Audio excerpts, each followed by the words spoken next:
This conference will now be recorded. So you need to make sure you have your 6 hours. If you've been taking classes from UPHCA, we've been giving you dual credit for both your plumbing and your contractor license.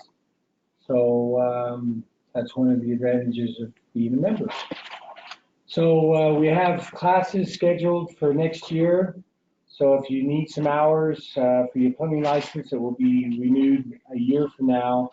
There will be classes, and we'll let you all know about that. We have the conference in St. George. It will be on March the 19th and 20th. That will be excellent. We have one guest speaker lined up for sure. That the only hint I'll give to you is the basketball. But it will be a really great speaker. And the other one for the morning breakfast, we have lined up someone that's in the political scene. We hope his schedule will allow him to be there. We've got him somewhat on the hook at this point. But the conference will have some great classes. And we also will be doing a 12-hour class in St. George on Saturday. So we'll be doing a lot of training as well. So let's go ahead and start with the meeting tonight. We've got Josh Shultz from UBIC. They are the workers' comp insurance company that gives UPHCA members a 5% discount. You need your agents to make sure that they're getting that discount for you. They are a strong supporter of the association, and we appreciate very much UBIC and their commitment to the UPHCA. We have, they are a diamond sponsor for this year, and we appreciate that very much. They are, they also are very strong on safety, and that's why we have Josh here tonight. He's one of their safety people, and we look forward to having him with us here tonight. So Josh, we'll just turn it over to you, and we'll get this all set up. And you're there. All right. Hi, my name's Josh Shultz. I haven't done this webinar thing, so if I walk away from the camera, just bear with me. I'll try to talk loud enough so you can hear me. But just to give you a little plug, on UBIC, we are a workers' comp insurance carrier, monoline, which means that's all we write is workers' comp. We started almost 14 years ago, and it was founded by a bricklayer, a good brick mason. Ron Nielsen is our president and CEO of our insurance program right now. And he's the one that came up with, he's the one that basically started UBIC. With that being said, I'm a loss control rep, so our loss control department is very strong. We provide safety services to all of our policyholders, whether you're a couple person company or 1,000-person company, you have our services, whether it be a personalized from me coming out, or we do have what's on the screen right now. It's our online portal that we just invested into. It's a different website, but it's branded UBIC, but it has a bunch of risk management resources. It has human resources and safety resources that are updated all the time by lawyers, doctors, people in the trade. The one thing I really like about this is that it updates new code. When the new silica rule came out in June, 2 Junes ago, it had already had a silica exposure plan in there with a bunch of safety meetings for that topic. So it is state specific, and like I said, it has programs and policies, safety meetings. You can maintain your OSHA 300 log on it, but this is one of our latest investments to give our access to all of our policyholders. So that's basically what I want to say about that. We were started by a contractor. We are different industries, but we are 50% of our business are contractors. So anyway, and we do work in 4 different states, and they are Nevada, Utah, Nevada, Missouri, and Arizona. So with that being said, No, that, In why did Missouri. you switch all Well, do you because like Ron that? knew somebody in Missouri? in Missouri that needed a carrier to write his book of business. Wow. And so we ended up flying over there and started writing business there. And now we have our loss control manager is there, and we have a marketer there that they are very strong, continue to be strong. So we are closing in the gap in between Missouri and Utah. So we're filling in the gap. So we are growing with that. And so as soon as we get strongholds in all 4 states, which we have right now, we're starting to close in that gap in between. So So if I had a job in California, you wouldn't be able to cover me? no, just incidentals, like if you go across the border and do a job. I mean, we write in Nevada, so Reno, they have people going to Tahoe and Susanville and Truckee, and those are the accounts that I go and see because I'm northern Utah and northern Nevada. So if you're hiring in California and you do work in California, no, that's not a state that we do. But we have A-rated paper, so we do incidental. I mean, if your main business is in Utah or Nevada, And you just go You to a can- job there, you do it. well, you can even have operations in Idaho or Wyoming but it has to be your main business has to be here or Nevada. So. With that being said, this portal is what we give access to all of our policy holders. If you, there's a little bit of lag time here, but just a little bit of understanding of what our portal is. We have risk management resources as soon as it gets to it. Like I said, there's a little bit of lag time here. So the risk management resources, it has a great fleet safety information, fleet safety management system. You can see fleet safety right up here. Oh, there we go. Good. It has a fleet management policy. It has how you can choose your criteria for your drivers, inspection list for your vehicles, like pre-trip inspections. It has everything that you need to have documentation on your fleet safety. So if you have 2 or more vehicles, we say 2 or more, but I mean it is for 5, 10, but it all depends on how specific you want to get. It's a very good resource, and it's all up to speed on the DOT requirements too. But it gets you set up with a good fleet management system if you so choose to. And that's what we're going to be discussing today is distracted driving. Why don't we just go to the, Are you ready? yeah, Okay. but this portal, I just wanted to give an outlook of what we give our policy holders access to. I can just shut this in. Yep.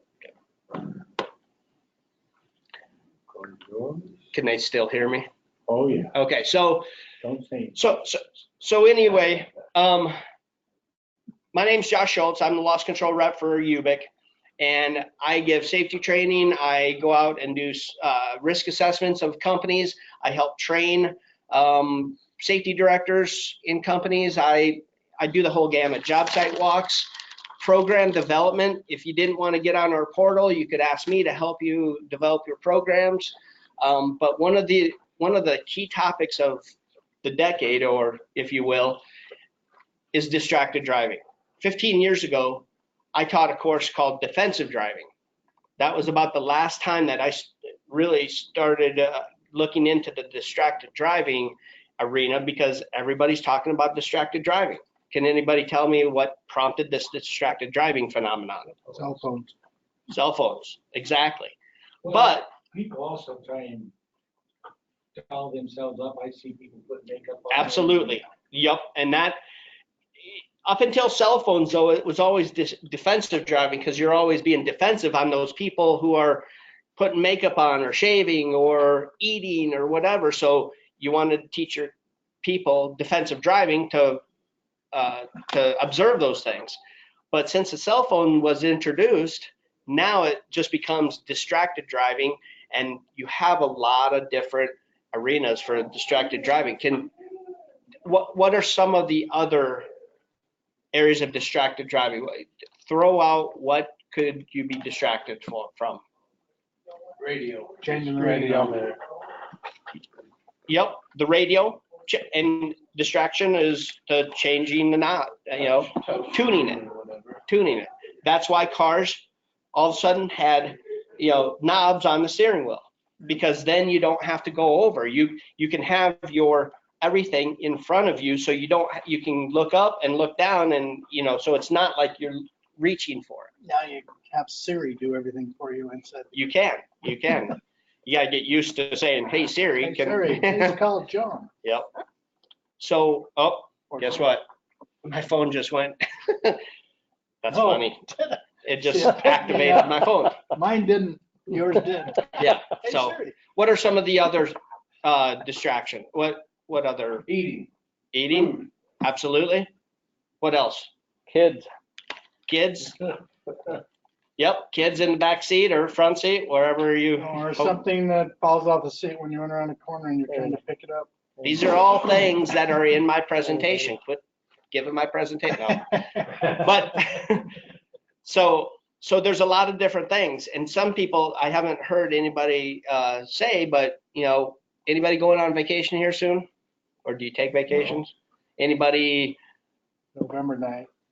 ponder in their brain that they want to go on vacation?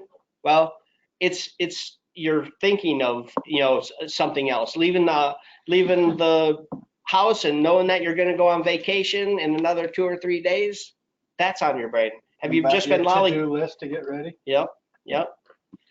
I mean, and I want to preface this that just because I'm a safety guy and just because I think about distracted driving, it doesn't take me away from not being distracted.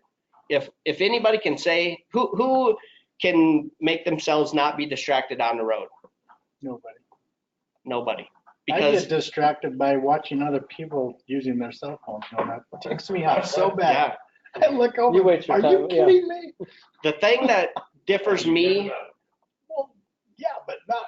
I don't text. I don't sit there and text like a freaking girl. Oh, I agree with you. Oh my gosh. like a girl I saw Saturday morning, the double trailer belly dump, Yep.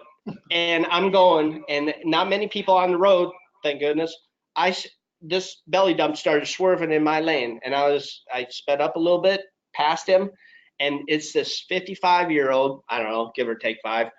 His knee, he had a half window, the door so you could see. He had his knees on his steering wheel, texting with both hands. So I mean, I understand that, hopefully kids are a little smarter these days, and they, my 17-year-old says that they talk about it all the time. But anyway, those are some of the, I mean, I consciously think about it now. That's what I want you guys to do. Everybody, whether you're phoning in or you're on the webinar, is to be more conscious after you get done with this class. Because right now, I am constant when I'm thinking about this class today, and I was on the road coming from another safety conference. I'm thinking to myself, gosh, I got to pay attention to the road because I'm thinking about this class that I'm going to give to this organization. And that's a distraction right there. Yeah. Because it just takes a split second and you're at the wrong place at the wrong time. Somebody makes a movement and you're not ready for it and you overcorrect. You turn to the left, you turn to the right. You don't have that conscious feeling that you should have without being distracted. So that's what I want to get out of this, is to make you understand, not just for you guys, but your employees, your supervisors. Your vehicles are just the target out in the field. They see you. You have to have conscious employees out there that aren't distracted. And that's what I'm trying to get to you. So if you're a policyholder of ours, you call me up and say, Josh, can you come in and help us with our fleet management, fleet safety? Or if you're not a part of us, you have your resources to go get, some training on that, or just have a program and put it together in your own company. So the thing that I'm going to talk about, yes. companies that have their fleet have a written program, and is that something that is required, not required, but It's becoming, okay, that's a good question, because yes, you should have a fleet safety program. And, you know, the policy basically just goes over your fleet, the types of vehicles, and it just goes through safe driving, and it just goes through points of what we're going to go through today. Inspections of your vehicle, driver accountability, also how you choose your drivers. What's your criteria for choosing drivers? Right now, your companies might be getting driver's license from your employees to send them to your agent so they can run them through the auto, and the auto company, auto carrier, has their requirements for them to come on so they can drive. But sometimes anybody in here say the auto carrier says, oh, no way, you don't drive. You can't let this guy drive. 2 DUIs, 4 speeding tickets. Our carrier restricted us to, if you're not 21, you can't drive. Mm-hmm. Yeah. It's like, that's the first time this year, and we really haven't had any incidents. Have any issues, but that doesn't matter. No. They must have somebody else in the Yeah, policies. they just put that on us this Yep. year. And carriers do change their underwriting guidelines on that kind of thing. So they did a bunch of data. They found a bunch of data that says, hey, under 21-year-olds, they're still too new. Yeah, Well, if you've got a guy in the field with less than 18-year-old driving the rest of the truck, We've made them all sign that they won't drive, and so they just can't. man, that was And our journeymen get ticked off because they don't want to drive of coming course. home. They don't want to sleep. So on that question as well, Dave, Yes. is that there is new law coming out, and there has been some prevailing court cases that if a company doesn't have a cell phone policy, like even though it's the law that you cannot text, and I'm not 100% of the whole law, but it says that you cannot text. If you still don't have a cell phone policy that says don't text, and somebody gets in an accident, they can prove that they were texting while they hit somebody else, the company is liable because you didn't do any more, you didn't reinforce it. Now, those are extreme, so it's not just the guy was texting and he hits. There was extenuating circumstances, but it's even with that, they still if they have a good attorney, they're coming after you. We're liable anyway. because you have the target on your side of your vehicles and you got all the money in the world, which is not true. It's ridiculous. But so the 3 main types of distractions on this PowerPoint that we're going to be going through is the visual, the manual, and cognitive. You guys got the visual and manual. The cognitive was the one that I kind of prodded you a little bit about, thinking and exactly daydreaming. So for the first one, visual, it's eyes off the road. Anything that sways your eyes off the road. A big one is the rubbernecking. You get in I was just driving down I-15 going back into Salt Lake from South Jordan, and people are going pretty good.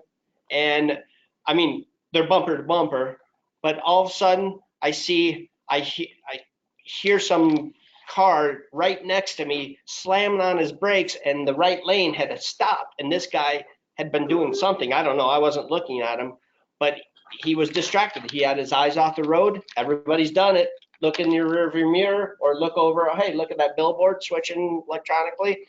And all of a sudden, everybody stopped. And I just hear, and that's the first time I've ever witnessed that kind of thing. Smash. Scared the bejesus out of me.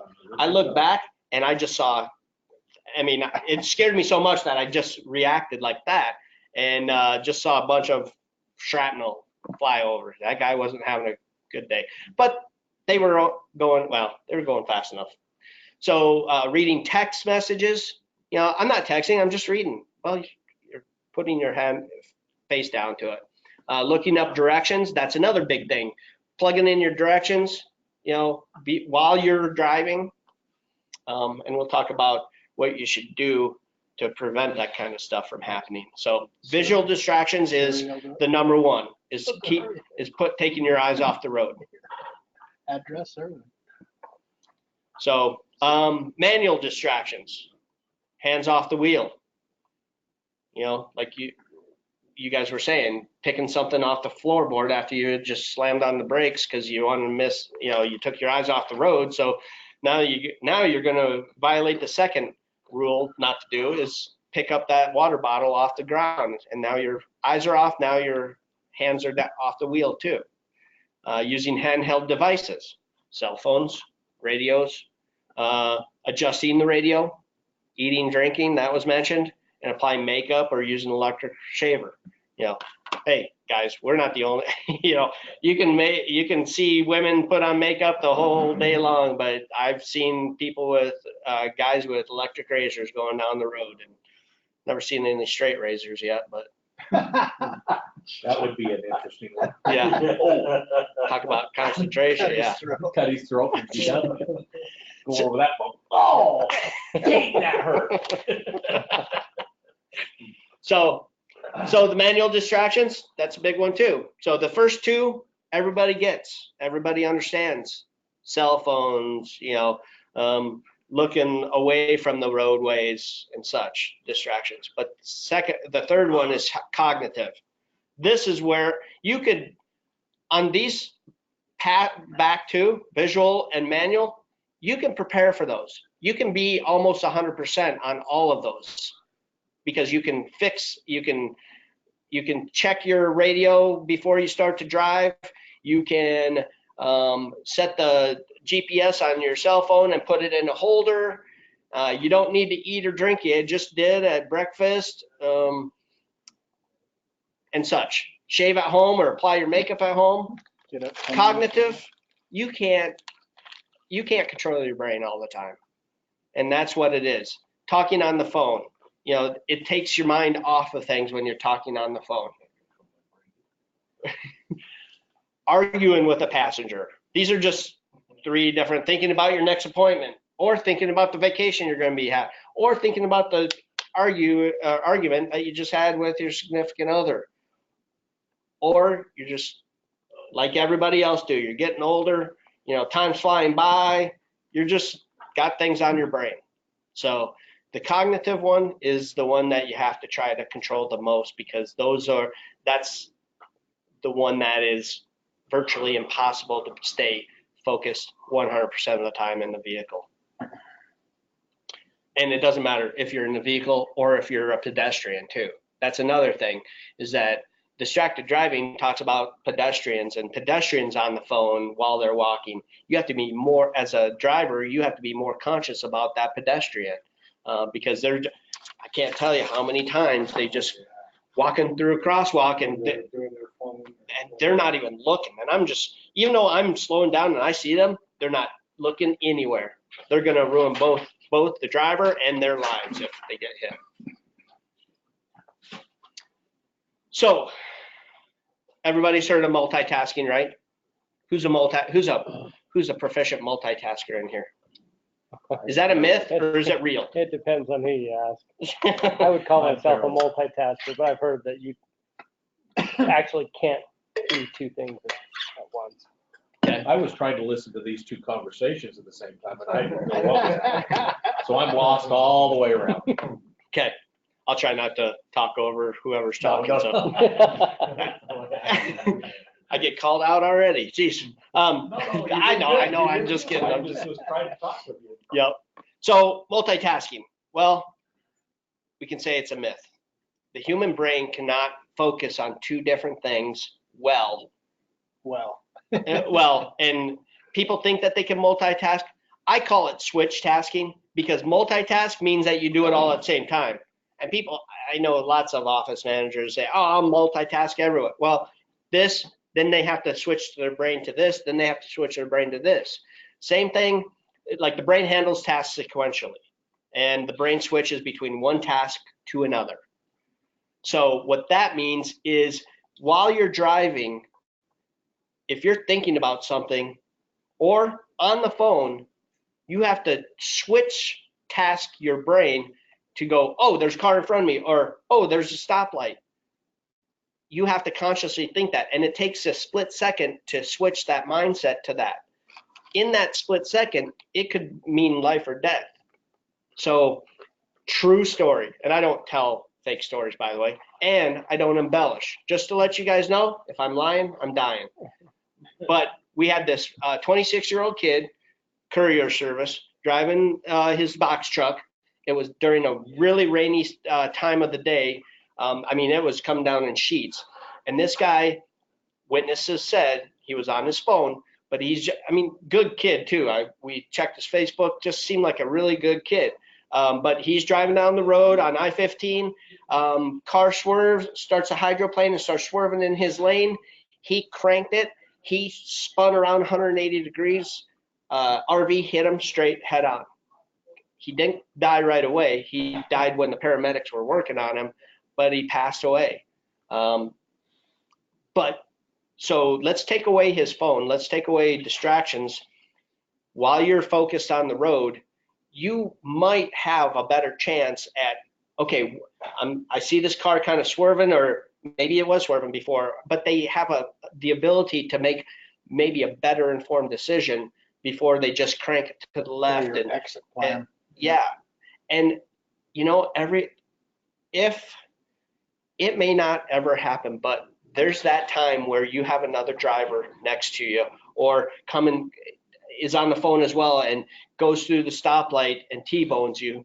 If you're not distracted and you're looking all around you, that is something that you could take without, if you're on a phone, that one split second, you have no choice, and your mind is already telling you what you're going to do without you knowing it.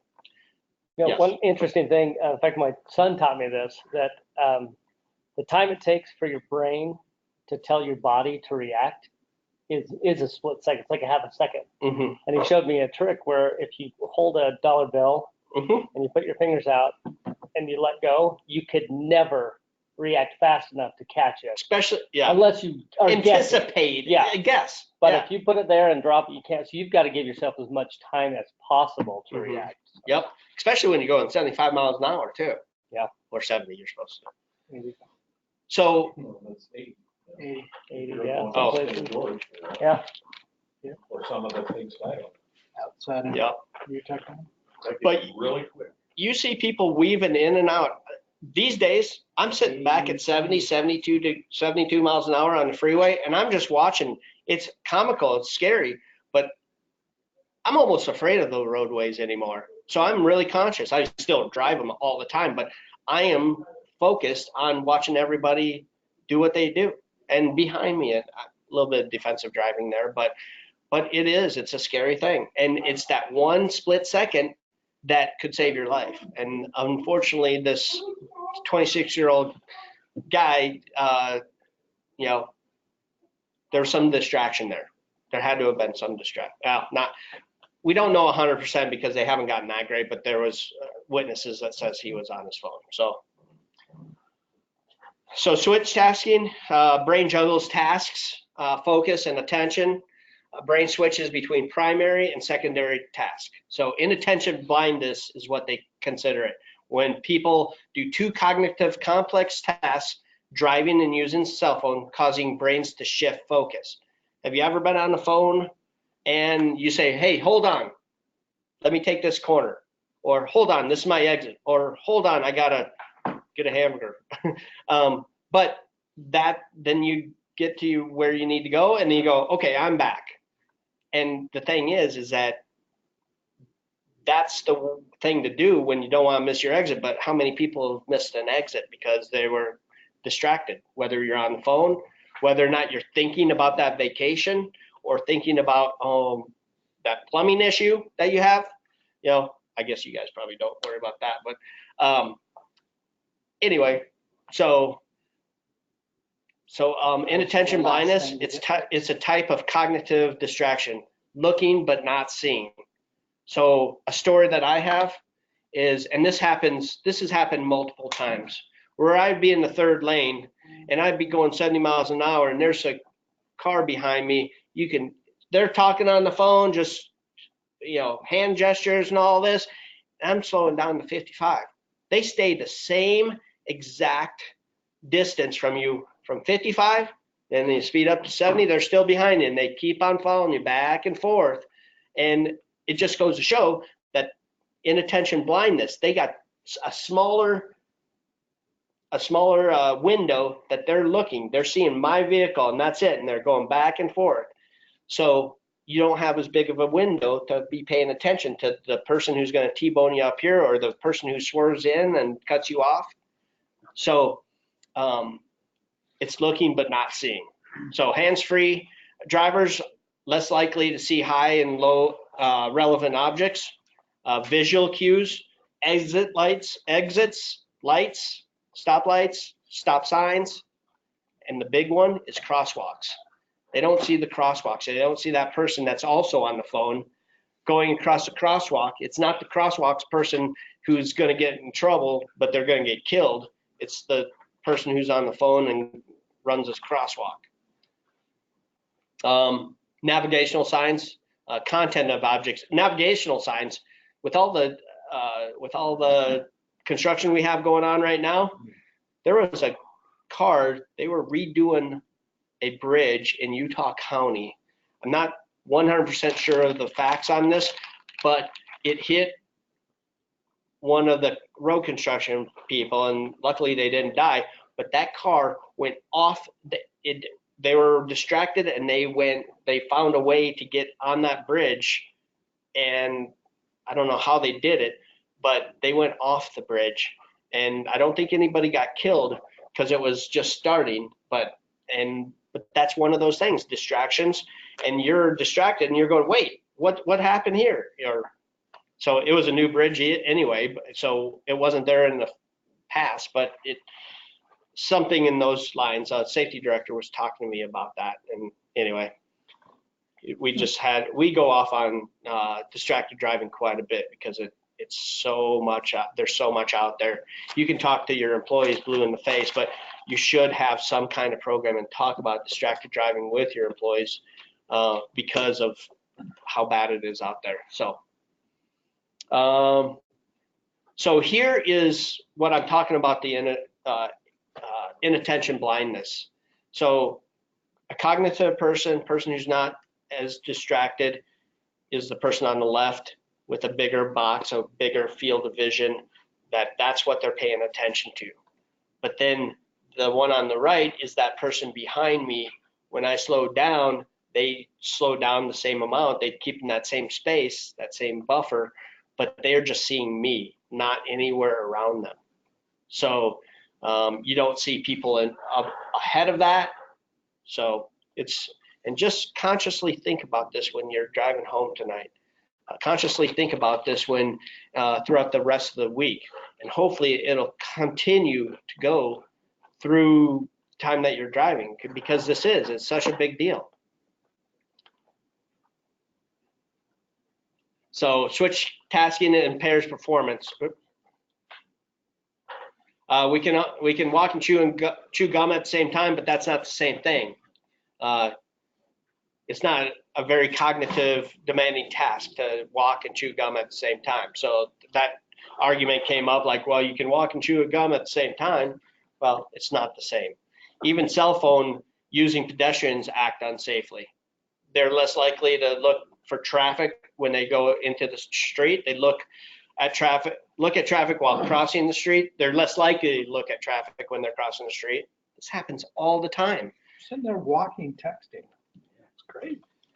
If I had the video, I would put it up there, but once in a while, we'll get these clips of a bunch of people using their cell phones. You may have seen them where they walk into a pond, or A manhole. Manhole, yes, geez.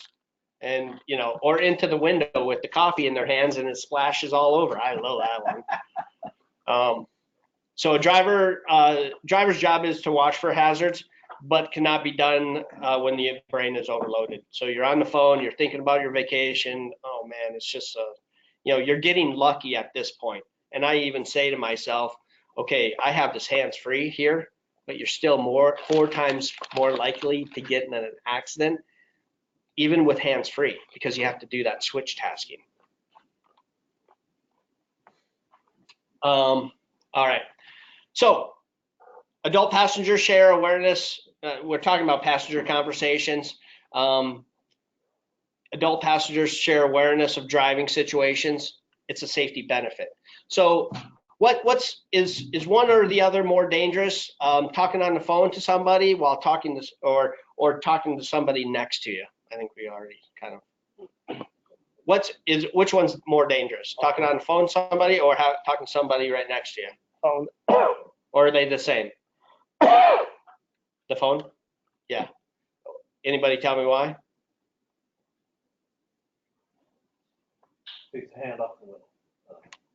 So you got a secondary backseat driver next to you. I mean, if you're gonna be, if there's somebody stopped in front of you, I can't tell you how my girlfriend just, even if if I see him, she'll even go like this, like, hey, watch out. And even though it was perfectly in my brain that I saw the car, but it's a backseat driver. You got two people watching the roadway. So it is, and right here it says you're 38%, you reduce the risk of getting an accident by 38%.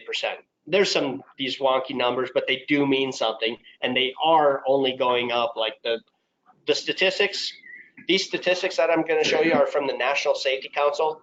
They started doing the campaign 15 years ago, or maybe even longer than that, but National Safety Council, which Utah Safety Council is our local chapter, but the National Safety Council, a lot of these numbers come from them, and they're the ones who do a lot of the research and the data compiling. So adults with passengers have a lower crash rate than adults with passengers. So because you have somebody there, a second set of eyes. Now that's not true with, this says novice teen drivers, I'm sorry, it's novice teen drivers. If you have a novice teen driver and another person in their friend next to them, doesn't mean that they're necessarily safer, because they're What's novice? Novice. Yeah, a notice teen driver. So instead of notice, it's novice. So young drivers. I got one right now, 17 years old, although he is a really good driver. He's better than his mom and I, in my opinion. I thought you were gonna say in his opinion. That too. When He he's thinks he driving can with parallel you. park better than myself and my wife, but he can't.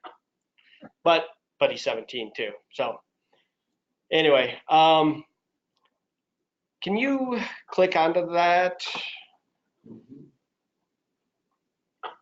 So back in the day, I thought I started to voice text. Well, I thought it was safer. And Texting while driving has been a major safety concern in the distracted driving issue. So when voice recognition technology applications became popular or became a standard feature on smartphones, many saw voice texting as a safer alternative to manual texting. that's what I thought. After all, voice texting would allow the user to simply speak into the phone. You don't have to type every letter of the text. So theoretically, voice texting would allow the driver to concentrate more on driving and keeping their eyes on the road. Researchers with the Texas A&M Transportation Institute have completed a first-of-its-kind study comparing manual texting with voice texting in an actual driving environment. We had our participants drive a closed course at our Riverside facility 4 different times. Once while not texting, once while texting manually, and then 2 more times using 2 different voice-to-text applications.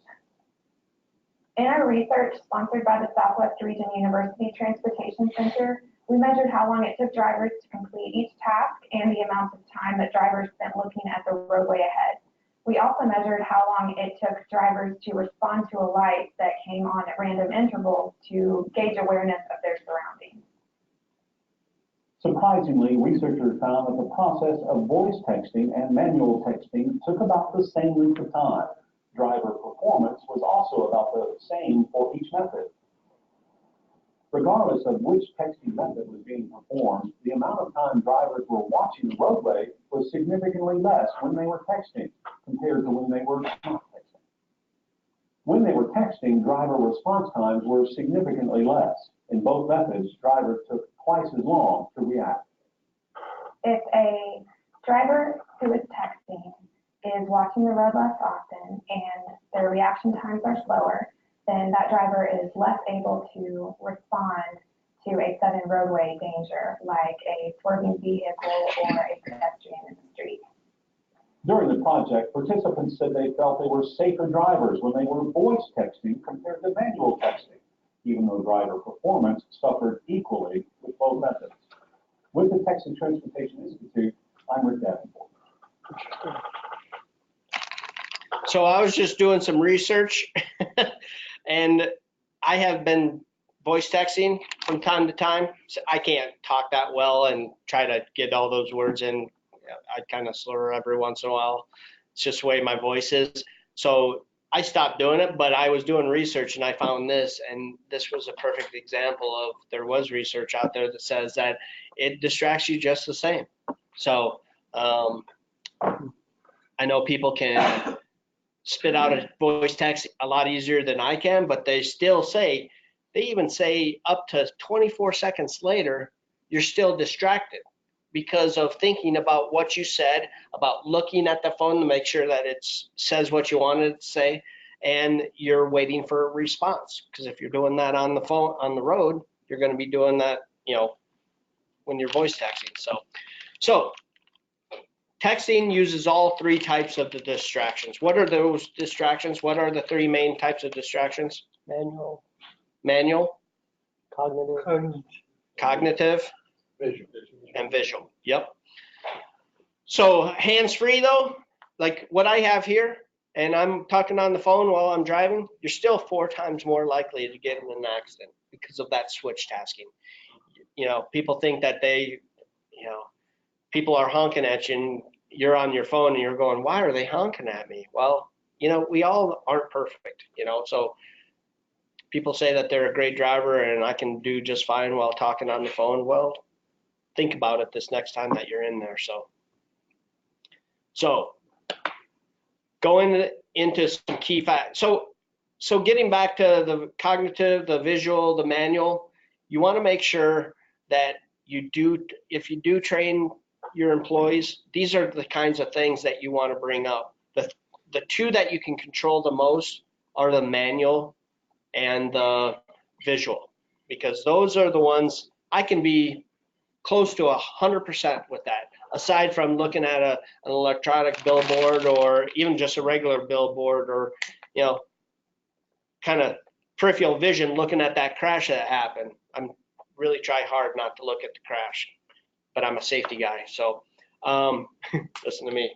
So anyway, the cognitive is the one that you're going to have the hardest with employees coming in late, employees having a bad day because they left the house at a bad day, but you got to try to get them to get rid of everything in their brain that's bad and just, you know, have them focus on work.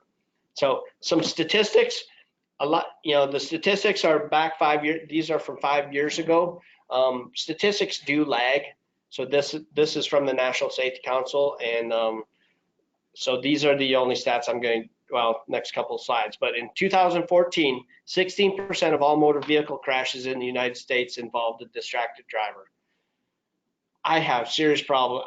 The reason I don't believe that these numbers are as high as they should be higher, but I don't think that people tell the truth when they're in accidents.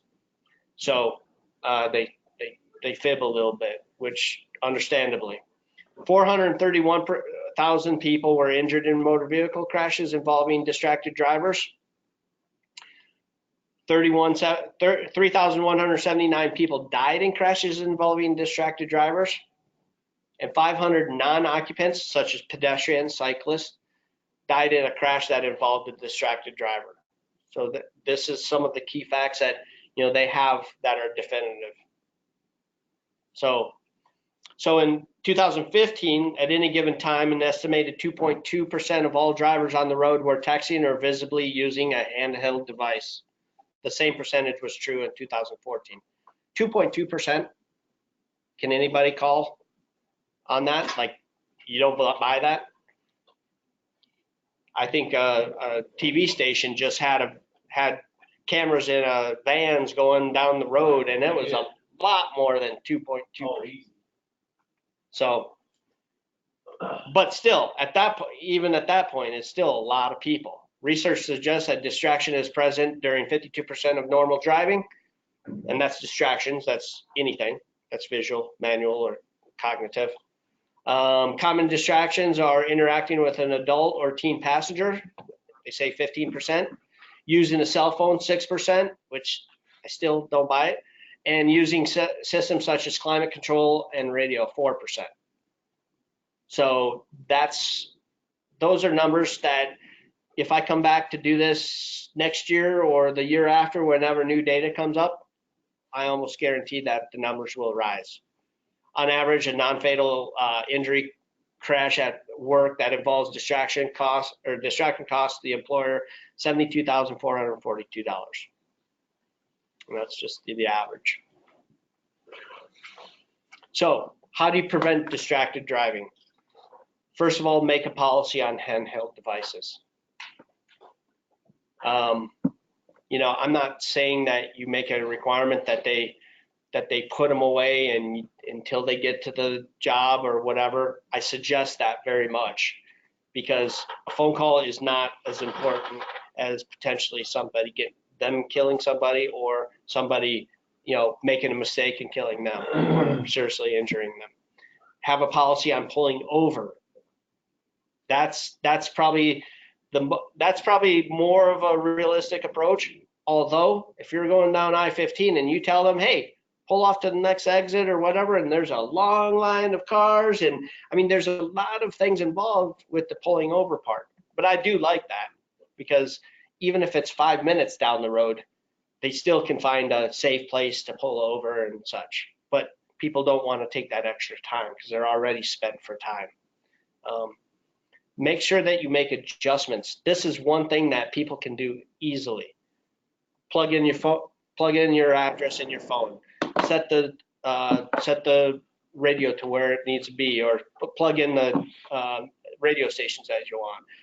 Make sure that your vehicle's clean. That's another thing, you know, so they don't have to grab down for a water bottle or something like that.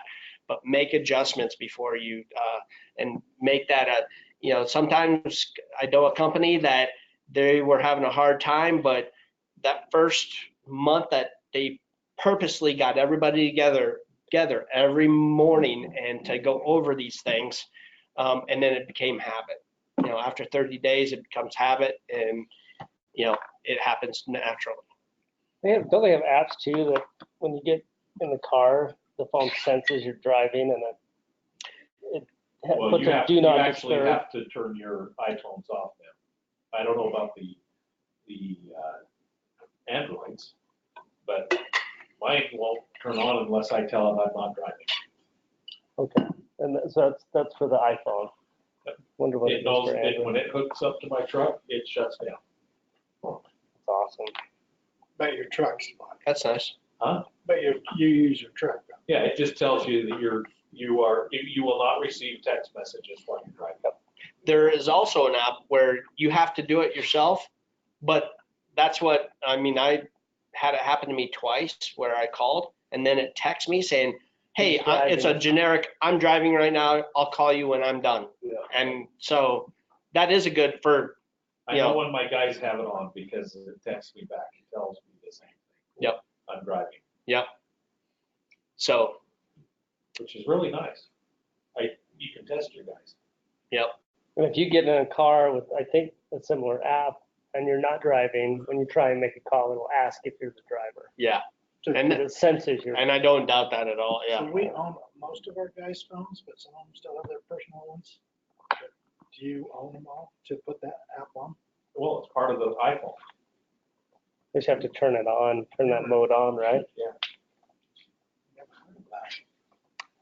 There's becoming more and more things to help. See if it's an app or if it's a I think it's setting. It's got to be a setting. You got I the know it's certain. Your kids turned it on for you? They probably did. My wife probably turned it on for me. I didn't.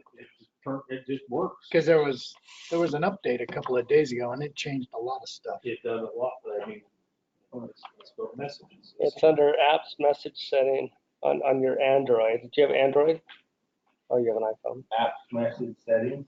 On Android, yeah. And then there's a driving mode option. You just turn it on or off. And once you all figure that out. Yeah. So, the other thing is, leave the floorboards alone. You know, get everything, again, that kind of make adjustments. That's kind of like make adjustments. Get everything off the floorboards that you need. And if something falls on the floorboard, either pull over and pick it up or just wait until you get to your destination.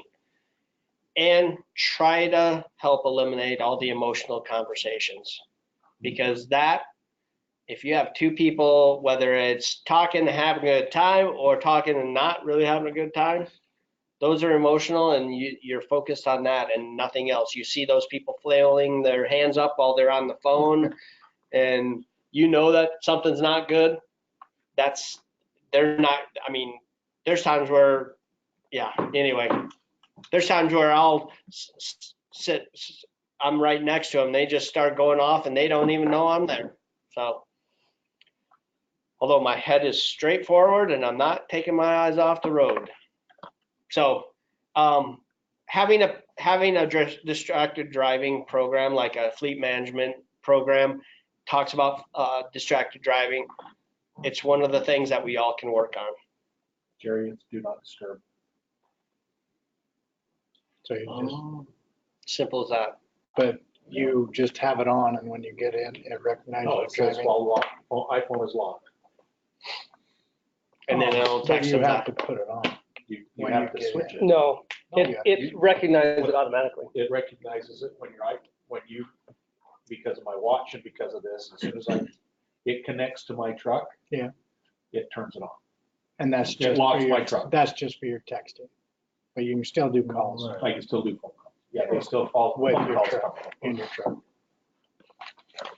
So here are some of the resources. If you want some of these resources to know more about this, which I'm sure everybody will want these resources, just get with Dave and he has a PowerPoint presentation. He can get that to Do you you. mind if I share this PowerPoint presentation? Not at all. Not at all.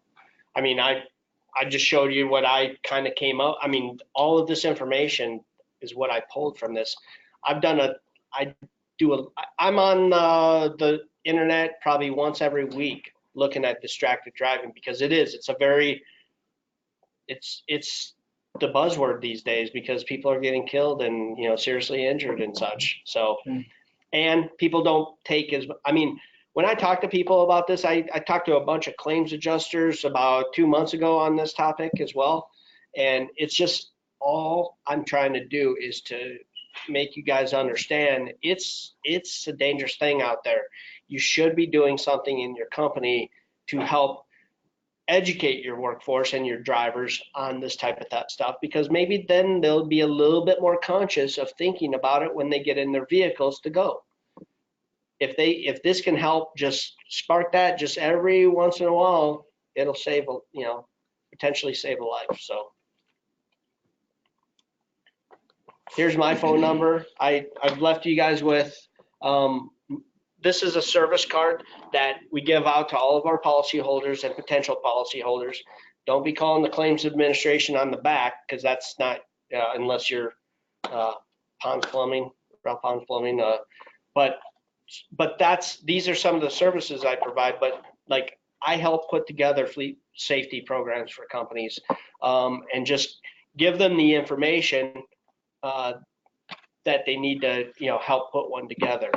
It is the company, though, that has to have that commitment, because it isn't just putting it together and that's it. There's work to be done on that. So, does anybody have any questions? There you are. Anybody have any questions? Just unmute your mic and Josh will